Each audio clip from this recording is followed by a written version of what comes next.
தமிழகத்தில் தொங்கு சட்டப்பேரவை அமையும் சூழல் உருவாகியுள்ள நிலையில் தமிழகத்தின் பல்வேறு கட்சிகளுடன் பேச்சுவார்த்தை நடத்தி அவர்களது ஆதரவை பெற விஜய் திட்டமிட்டுள்ளார். தமிழக சட்டப்பேரவை தேர்தலில் விஜயின் தாவேகா 108 இடங்களை கைப்பற்றி தனிப்பெரும் கட்சியாக உருவெடுத்துள்ளது. எனினும் ஆட்சி அமைக்க தேவையான பெரும்பான்மை பலமான 118 இடங்களை பெறாததால் தமிழகத்தில் தற்போது தொங்கு சட்டப்பேரவை அமையும் சூழல் உருவாகியுள்ளது. ஆட்சி அமைக்க இன்னும் 10 இடங்கள் தேவைப்படுவதால் கட்சிகளிடம் ஆதரவு கோருவது குறித்து கட்சி நிர்வாகிகளுடன் விஜய் தீவிர ஆலோசனையில் ஈடுபட்டுள்ளார். தற்போது தாவேகா முன்பு 2 வாய்ப்புகள் உள்ளன.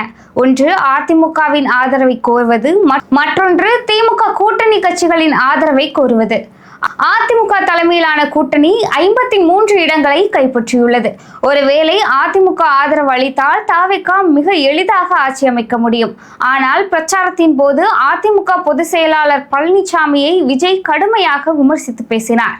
இந்த சூழலில் தற்போது பழனிசாமி ஆதரவு அளிப்பாரா என்பது தெரியவில்லை. மற்றொரு புறம் திமுக கூட்டணியில் உள்ள காங்கிரஸ், விசிக மற்றும் கம்யூனிஸ்ட் கட்சிகளின் ஆதரவை பெறவும் விஜய் திட்டமிட்டு வருகிறார். காங்கிரஸ் மட்டுமின்றி திமுக கூட்டணியில் உள்ள விசிக, கம்யூனிஸ்ட் கட்சிகள் மற்றும் அதிமுக கூட்டணியில் உள்ள பாமக ஆகியவற்றுடனும் பேச்சுவார்த்தை நடத்த தாவேகா திட்டமிட்டுள்ளது.